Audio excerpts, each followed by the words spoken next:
我花了500块钱买块银元啊，上网一查，就几百万。那金银加工店老板就是个笨蛋。哎呦，这个谁是笨蛋还真不好说。你这个确实不是一般的银元，这个是大清宣三的长须龙样币，在这个金银加工店花500买来，你觉得会是真的吗？100%是真的，鉴定过了，花300块钱鉴定过了，你这个机器给我显出来就是银的。你根本不用花那300块钱的冤枉钱，我这一看啊，也确实是银的。但是是银子，它并不代表就是老了呀，因为这个长须龙在过去它是样币，一般我们普通人家里边根本就没有这种银元。再说了，那个金银首饰加工店，它只是加工首饰的地方，咋可能会有这种银元呢？你店里有这个东西太正常了，是以前你顾客加工运输这类，老板给你顾客换过来了。你可能不太懂兑换里边的事儿，用银元加工银手镯在过去很常见。这个你一说去兑换，别人根本就不同意。很多人自以为自家的银元啊，这个银子纯，他宁愿毁坏加工手镯，他也不会给你换任何首饰。这里边的事儿我太了解了。你了解也不一定是绝对的，我这个银元它就是例外。老板说他是一个盲人的加工手镯的，他看不见，我就给他换了。那是不是盲人，咱俩就不抬杠了。具体怎么换嘞？对吧？这个只有首饰店的老板知道。像你这么大年纪了，都知道上网去查询一下价钱，何况人家金银首饰加工店那都是卧虎藏龙的地方，人家都不知道这个银元能值多少钱吗？跟你说实话吧，他真不知道，因为加工手镯店老板比我年龄还大嘞，大这不是一个他会上网啊。那你说这个我相信，过去很多手艺人啊，大多数都没有上过学。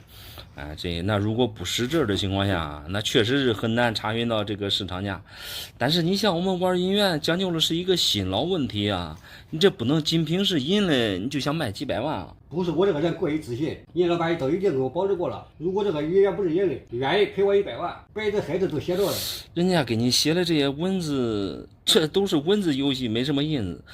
银子肯定是银子，虽说不是银子赔你100万，就是赔你1个亿又如何啊？银元可不是说是银子它就值钱啊，这种长须龙啊，它是样币，这个样币啊，跟我们常见的大清宣三这一面带字的这一面是一样的，龙面却大有不同。当时这个大清宣三发行之前啊，一共设计了5个版，当时选择了一个曲须龙发行了，另外4个版都是样币，而你这个长须龙就是其中之一。存世量据可知啊，也是以个为单位，所以这种银元啊不存在用来加工银手镯，即使市面上有啊，别人卖给你也是为了挣钱嘞。你这个长须龙，首先包浆，你看漆不自然，不能细看，反正瞅哪看着都不行，尤其是这个边齿，你可以细看一下，看看它的边齿，这等于说是整体划一，这软了不得了。算现在的真银假币吧，市场价也就是100-200块钱。你别给我弄了，100块钱的银子都买不到啊！你商场的银子1颗都几十了，你别给我开玩笑了。我肯定不跟你开玩笑啊！你别看商场的那个银价去算，那商场里边那价格都是瞎胡闹嘞。现在谁也不会说傻到掏几十块钱1颗去买银子，何况你这掏500块钱买回来，出去人家赚了，他就是20多颗银子，100-200的市场价。你老板都说不挣我的钱了，他以前都几百块钱一个买回来了，算一次让我建了一个大楼。咱俩都沟通半天了，你还自以为捡漏了？哪有那么多楼让你捡？人家开店干生意了，哪能不挣你的钱嘞？不挣你的钱，人家房租怎么付啊？不挣你的钱，你说人家吃啥喝啥？他要不是干慈善嘞，500卖给你，人家还有钱赚。你不要天真的想着挣几百万了，你还是现实一点吧。给，还拿回去吧。好。家传300块龙洋，全部都按照评级公司的要求已经入盒了。一块70万，我这瞬间啊就成了亿万富翁。那你这账算的挺有意思啊，一块70万，那300块就是2个亿了。关键是我看你这都是小1号的半月龙啊。来，我先看看啥来吧。可被你说了啊！我们常见的银元都是大1号的啊，而像这种半元啊，搁平时更少见。所以说啊，才值那么多钱。首先，你这数量确实是不少。如果都是这种清一色的云南半月龙的话，那我就随便拿几个看看。像你这种啊，都已经评级入盒了，而且这全部都带分。云南半月龙啊，整体品相都这样，你这些品相状态各方面还算好了嘞。说实话，像这种半元比较常见，入一个盒子恐怕得几十块钱。这300个下来，估计入盒费得1000多吧。花1000多块钱，这都是小钱，就图一个省心。因为这是我家传下来的，我知道真假，怕就怕别人不知道真假。你说的很对，基本上刚开始玩银元的都会选择这种盒子币，银元能入盒就说明它这个真假没啥问题。因为这种云南半月龙啊，对于初玩者来说价格不贵，性价比比较高。咱说句不好听的，你虽然说入盒平均花了点钱，但是比那种裸币啊更好出手一些。你说这话我还真不认同。这一下卖完，恐怕也没人能够买得起。一块70万的价格，300块，那就是2个亿啦。2个亿有点夸张了。还是那句话，你这账算的没啥问题。但是像这种云南半月龙啊，太常见了。可能平时搁咱河南这也不常见，但是你在云南那边啊，家家户户都有很多。就看恁家这一下子有300块，所以啊，也不是你想的几十万一个。这哪是我想的价钱？因为啊，我什么都不懂，连平均入盒的时候还都是受别人指点的。70万一个是别人给我的报价。那我看出来了，别人给你说70万一个，你还真信以为真了，那说明你什么都不懂。70万一块的银元也有很多，但绝不是你这个币种啊，大多数上几十万的都是那种军阀币，而你这些啊都是过去大批量发行过的流动货币。我知道你们做生意的，每个地方的报价都不一样。但是我相信一句话，无论走到哪里，好东西啊，永远都是好价钱。你说的很对，以前没有网络的时候啊，像这种银元买卖报价确实比较乱。但是现在网络时代，它的价格非常透明，能把它们当70万一个，那只能说明你是小白。你看这上面写的很清楚，你看云南生造，库平3006分，这个比常见的冤大头重量轻一半，购买力也减半。在晚清民国那时候啊，算是伏币，2块才能兑换1块冤大头。虽然说是龙样啊，但是它这个发行存世量比较大，所以价格上不来。还有最重要的一点就是半月龙啊，它这种新龙含银量比较低一点，你看它的整体做工不是太精致。说到底还是过去云南那边啊经济不好，大部分人用的都是这种小面值的半元。这些半月龙都已经平均入盒了，按照你目前的状态分值来看的话，评分还是可以的。因为半月龙存世量比较大，70万一个那都是天方夜谭。我个人看你这也就是300以内的市场价。啥呀，300一个吗？对，你说这话能把我气晕。虽然说是我家祖传的，但是也绝对不会这么便宜。300，你说现在能买啥？300说实话确实不算多，但是能买到的银元种类也不少。你像各种做样、影样以及国外的银元，要么就是这种半月龙了。因为银元现在分版分的比较细，如果真值几十万一个的话，恁家不可能一下子啊能出现300个了，能一下子出现这么多，只能说明它这个存世量巨大，多的东西你想想咋可能值钱嘞？你说的话我也不会全信如果不值钱的话，那你说别人为什么能给我出70万一个？这不是自相矛盾吗？那70万一个能给你保这价了，那只能是网上所谓的专家。你记住一句话就行了，别人买你的银元是要挣钱的，70万一个买回去干啥用啊？那只能是想忽悠你口袋里边的钱。我看咱俩也做不成生意，我建议你还是找别人去问问价吧。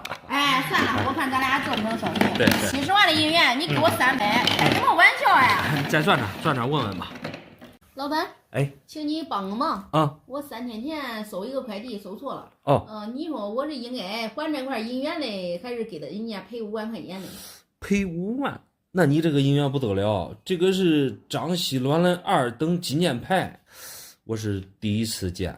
不会这个银元就是你收错那个快递吧？对，这个都是我收错快递里边装的银元。3天前收到的。快递员联系我说里边装的银元值5万块钱嘞。那你这个银元如果对的话，确实是价值不菲。它这个并不像我们常见的银元，连我们经常玩银元的都很少遇到。这个是张锡銮的2等纪念牌，上面写了有，它上面还有乔治的签名。这个是没有内齿和边齿的。你这个咋有内齿？很奇葩。既然收错了快递，你把银元还给他不就行了吗？忍我一口气。我收到快递的时候，明明是他们填充了信息。到户店还收了我30块钱。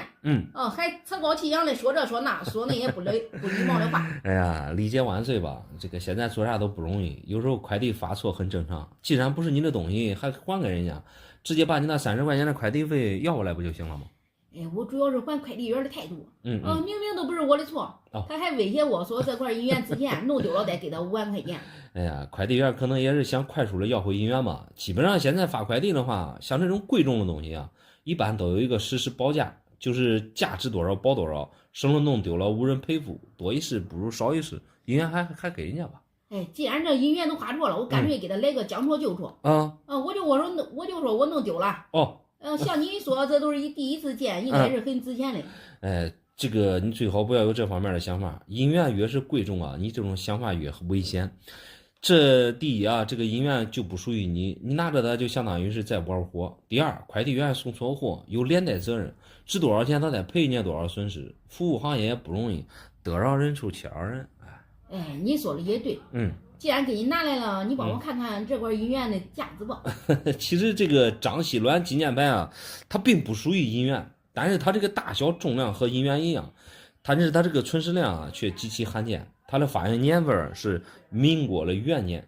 张锡銮这个人啊，很多人可能没听说过他，他是袁世凯的拜把子，北洋军阀里边的2号人物。当年啊，他为了奖赏犒劳他的部下，发行了3个等级的纪念牌，分别是金银铜3种材质，而你拿这个是属于银的2等纪念牌。这3种啊，无论是哪个材质，你放到今天它都是价值不菲的，因为它同样带有这个乔字签名的呀。说实话，银元都上几百万了，所以仅凭这个签字版这几个英文字母，它就不是便宜货。我听明白了，论价值的话，这块银元也能卖上几百万。那我懂了。那我回去给他5万块钱就行了。你只听懂其一，不懂其二，我话还没说完了。像这种张锡銮的纪念章啊，确实比较少。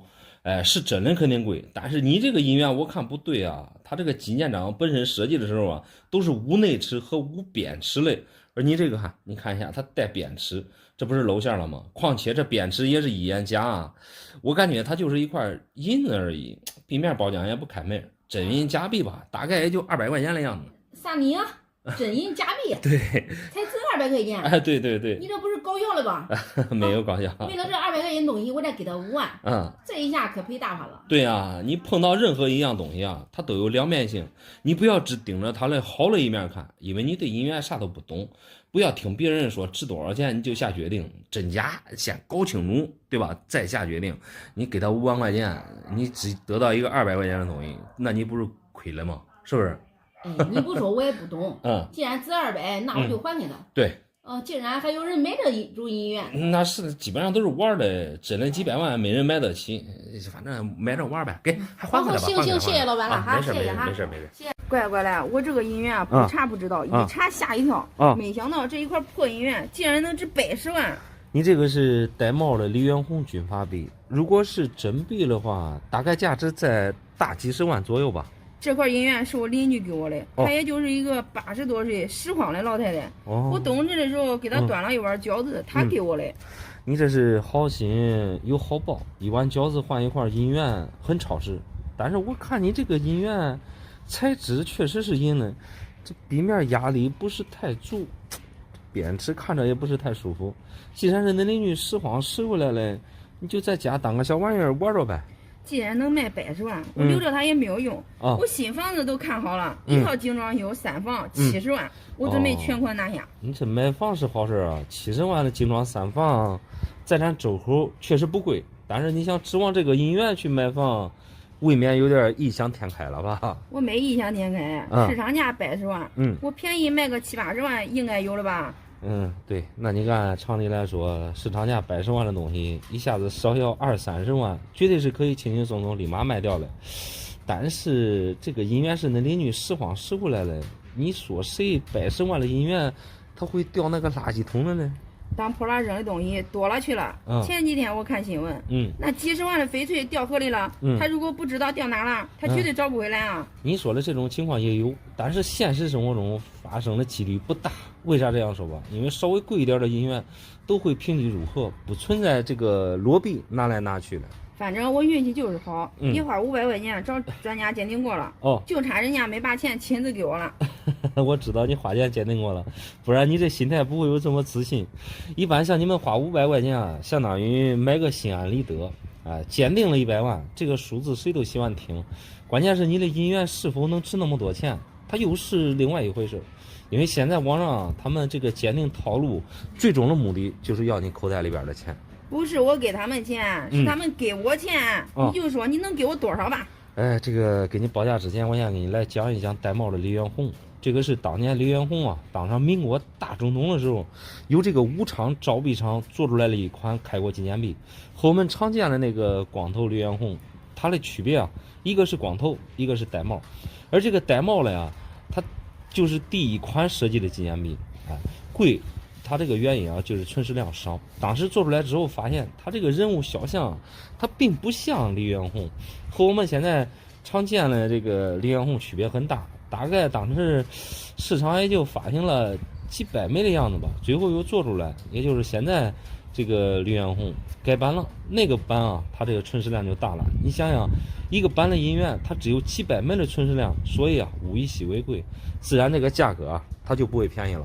我也是怕卖亏了，所以多问几家价钱是没错嘞。那是啊，货比三家，你这个思维是对的。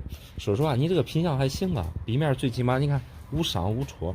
关键性的问题就是太新了。你看这笔面，这没有一点点的包浆，最主要是笔面压力不行啊。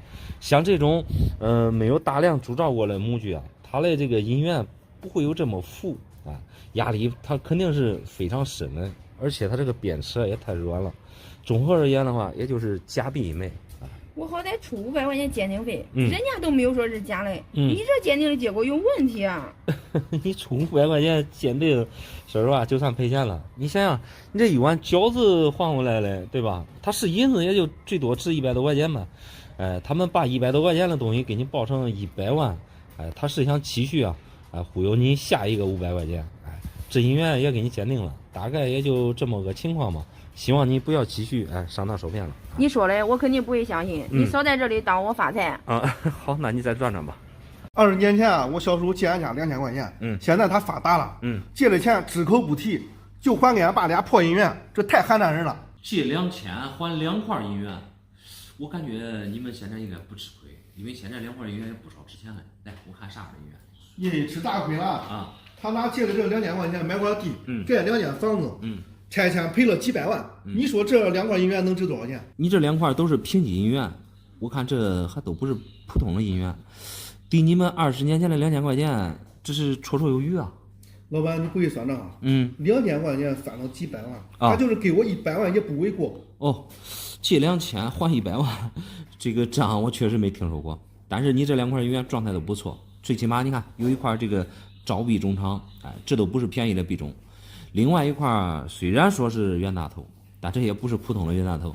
我很好奇啊，2000赚几百万，恁小叔这是咋赚的呀？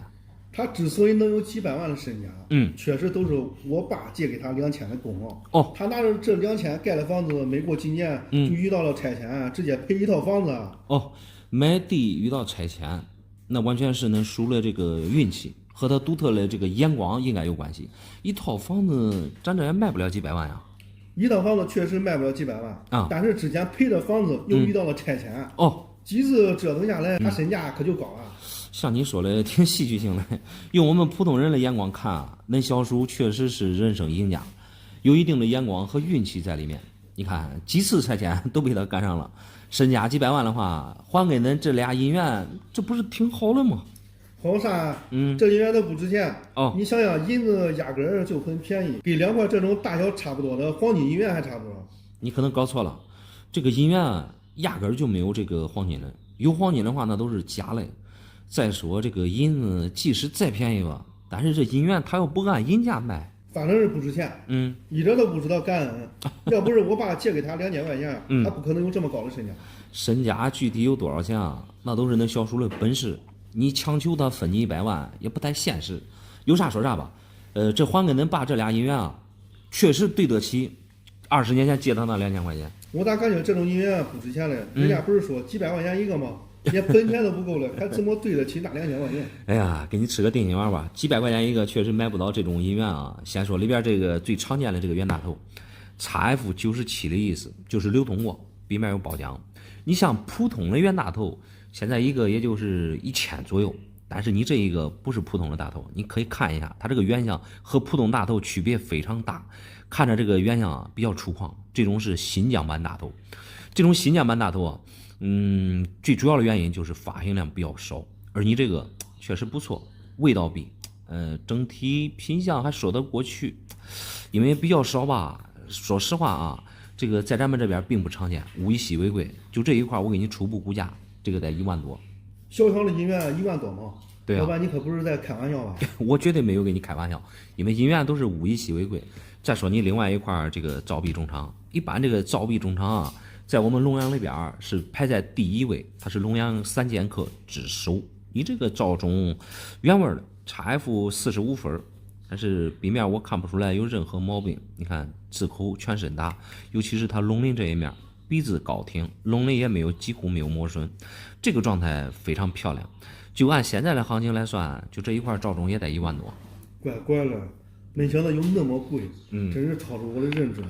对啊，这2块银元，你看现在的市场价就2万多了，你看借2000还2万多，这说实话这可以了。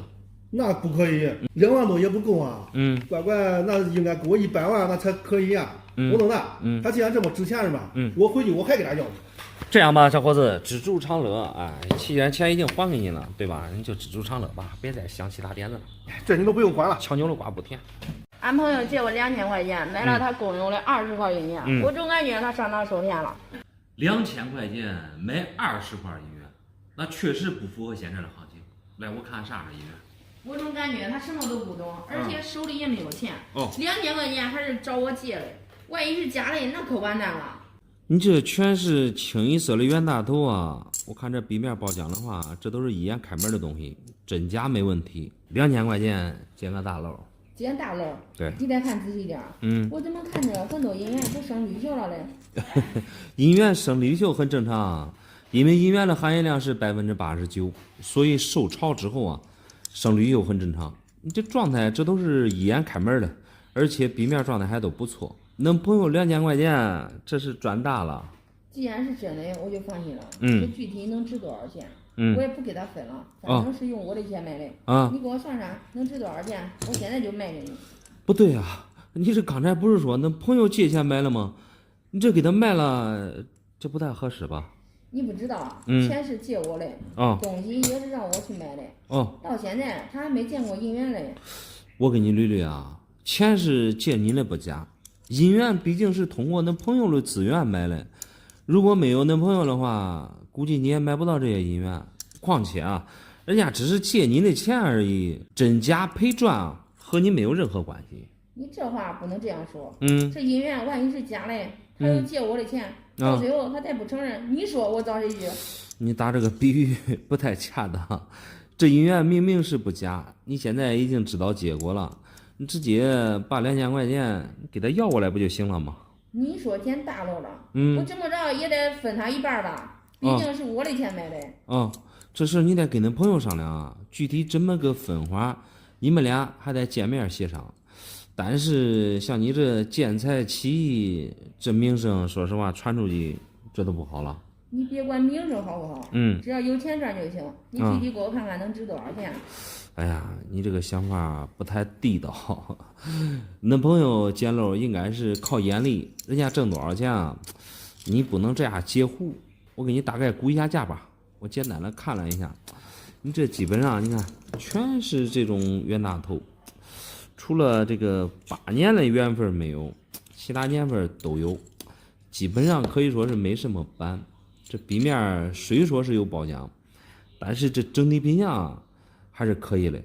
你看这最起码我没看到这笔面上带伤啊带戳啊，算是通货品相吧。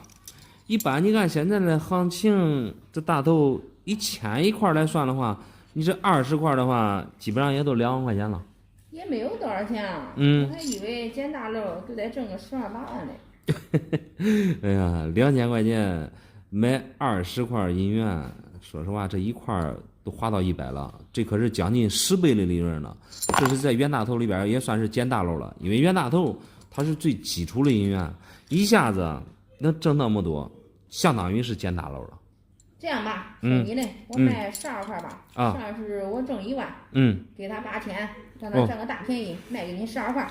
卖给我12块，你别说12块，8块我也不能要。我劝你啊，这1块都别卖，老老实实，把东西还还给那朋友。你现在已经知道大概价值了，对吧？让那朋友请你吃个饭，或者是多少给你分一些利润，对不对？这事儿你最好啊，跟那朋友当面说清楚，省了因为这1万块钱和朋友闹翻脸。说实话，这就太不值当了呢。你说嘞？你说的倒好，你不要也别耽误我发财，我找别人卖去。好，那你再转转吧。俺家祖传一枚老银元，俺邻居啊刚开始说的1万要给我买走啊，现在他又反悔了，只给我4000。说好了给1万，最后给4000，这可明显价格给变卦了。来，我看啥银元？他不是说变卦了啊？他说这块银元品级太花钱，又说又等时间，又不知道啥时候能给分儿。哇塞，你这个银元状态不错啊，这包浆可是正儿八经的还将才。很可惜啊，评级只给了一个 XF01。01是什么？我不懂啊。刚开始他担心是假的所以说啊，拿去鉴定了一下。担心是假的，说明那邻居不认识罗比。你这个还不是一块普通的冤大头了。你看他的发丝，这比较精密，甲壳面看一下，带了有欧字暗记，典型的欧版大头。配上这个还将才的包浆，如何？如果给分的话，这妥妥的上万的银元啊！我邻居刚开始也是这样讲的说什么评级如果给分的话，立马就能给我1万块钱。对，关键是这评分没给分，这也不是我的错啊。我知道不是你的错，这个银元评级给不给分，关键是看评级师的心情。你这个是国内的盒子，你可以拿到皮盒去拨一拨分。俺邻居也是这样说的他说让我等1年的时间，如果说皮盒给分，立马给我1万。那邻居说的没错，一般皮盒评级时间确实更长一点，基本上从邮寄到入盒，差不多也就是在大几个月的时间。至于能不能给分啊，那邻居估计他也不知道。所以说啊，我现在就不想卖给他了。他这个人啊，说话不算话，看我什么都不懂，摆明了是想忽悠我。万一1年以后再给我弄丢了，我找谁要钱去？忽悠你倒是不至于。你说他这个人品啊，确实不值得信任。刚开始给你1万，评级没分给你4000。对，我平时啊也是讨厌这种说话不算话的人。他眼里面啊全是利益。有利益可以相互理解一下，毕竟你们的邻居关系在这放着嘞。你想卖，他想买，本来就是两厢情愿的事情，只不过是去评皮盒。如果给分的话，那邻居啊更稳操胜券一点。我不管他了。你给我帮忙看看啊，我这个祖传的银元现在能值多少钱？其实我觉得那邻居给的价格也是中规中矩的，因为你像评级入盒的银元啊，有时候状态它只是一方面。既然入盒，首先看的就是它的分值，毕竟分值越高啊，价格也就越高。这是从评级入盒分值上来看。实物状态你这个欧版确实是不错，笔面你看这是还将才的味道笔，包浆整体上来说是非常完美。像这种还将才的味道笔啊，平时特别少见，而你这一块包浆比较均匀。因为你的这又不是一块普通的冤大头，你像普通的冤大头有这样包浆的话，现在也就是1000大几的样子。你这个可以细看一下它的发丝，它这个发丝啊，堪比9年精发。大头里边只有精发才有这种发丝，3年大头里边几乎是都没有发丝了。重点是它甲壳面的这个欧字暗记，一般大头就没有这个暗记，包括它这边的条画，包括它这个字体、字体有很多都是圆形暗记，这个是欧版的特征，与众不同吧。主要是它这个发音量少，而你这个状态又不错，保守估计也就是4000的这个市场价。4000就4000吧，今天就给你留这里吧。说啥我也不愿意卖给俺邻居了，说话不算话，我不想和他打交道。哎呀，我劝你啊，还是谨慎一点，万一那邻居拿到皮和评级给分了，那给分可是妥妥1-2万的东西啊。那邻居不是说了吗？保底给你4000，有分给你1万，何必你这么着急生气了？我就生气，我就不相信他。4000我4000，我不能当了。那行吧，我给你保留3天，有变化你到时候你告诉我。没变动，就这样吧。那行。小伙子，你看看我这到底是个啥东西？前几天我去买菜，一个80多岁的老头送给我的。哇塞，大爷，你这东西拖着还挺沉啊，这东西黄澄澄的，上面打来还有字，这看着倒像黄金，这东西是哪来的呀？我是个卖山药的，我种2亩地的山药。一个80多岁的老头他买我500块钱的山药，交了200块钱的现金。等于这是300块钱买的。相当于300块钱买回来了。那你这绝对是捡大漏啊！我为什么这么说吧？因为你这个金锭有那么重。第一，你看现在的黄金又有那么贵。第二个，你看上面打的还有字，这在过去啊，金银上面打带字了呀，这都被称为基于锭子。那你讲的话我咋听不懂呢？我叫这东西拿回去回去俺老头叫我炒的呀，炒了一顿。他说的这都不止300块钱一个土疙瘩，你管给你抵300块钱。炒你一顿，那是因为那老伴他不懂，怕你上当受骗了。你想一想，你们这都18年纪了，种了几亩地的山药也不容易，300块钱对于你们来说应该是非常重要的。他给你一块这个也不顶吃，更不顶用，主要是那老伴不认识。我说的意思，这个是黄金的，300块钱你买回来啊，你不但不吃亏，而且还能挣一大笔钱。300块钱都不止，他能顶我300块钱都中。这个老头的他跟我说的，他去上山，上山给那个房山一些岭内捡的。他也不知道是啥。哎呀，你把心放到肚子里。就你目前这个金块，300块钱平时绝对买不到。至于你说的在荒山野岭捡到了，我觉得倒是没有依据。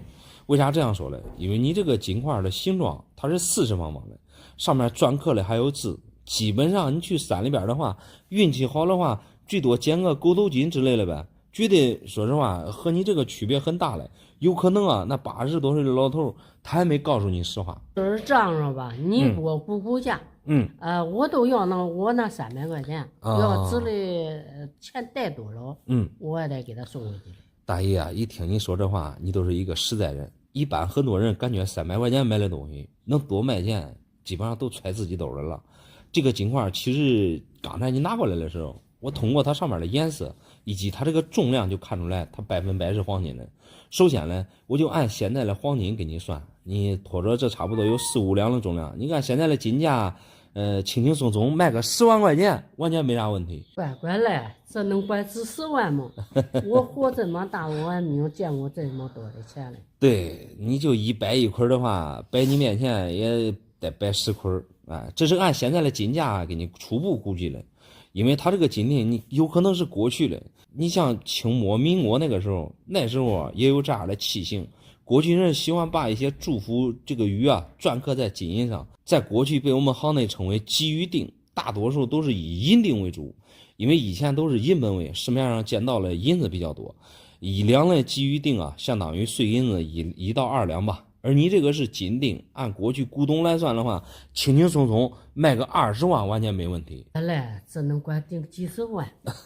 这虽说我是个卖菜的，你要是顶几十万的东西，我也不能迷你了，我也给他送。只是给你初步的大概的估一下。既然别人给你的东西抵账，首先我感觉他应该是不知道价值的。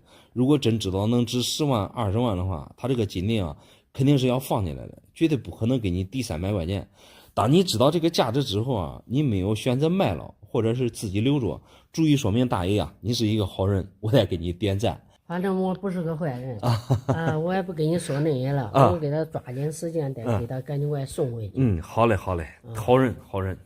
俺媳妇陪嫁10块破银元，这次可把我气晕了，8万8就换来10块破银元。你先消消气儿，这个现在的银元也不便宜，这个8万8的彩礼确实不多。来，我看看啥样的银元。我今天就带过来一块我看见这银元我都气不打一处来。我感觉最多也就值个几百块钱。哇塞，你这可不是便宜的银元光看皮盒给的 MS61分，这价格绝对不会便宜了。啥家伙阳春蛋外光里不光没啥用。这种盒子币绝对不是你说的外光中看不中用。PCGS 能给 MS61分，这状态绝对是经得起考验的。这笔面带环彩，这也绝对是漂亮。如果10块都是这样的医院啊，恁媳妇儿这陪嫁绝对是对得起你这个8万8的彩礼。呀，你特别当我傻。我这医院拿出来给俺妈看，俺妈气的直拍大腿。她说以前这些医院都是啥加工银手镯，一个也就是180来块钱，10个肯定不够8万8的彩礼啊。恁妈说的很对，这些医院在过去啊，大部分都是加工银首饰了。现在你别说100，你1000你也买不来。我下的可是8万8，一个1000能买88个了。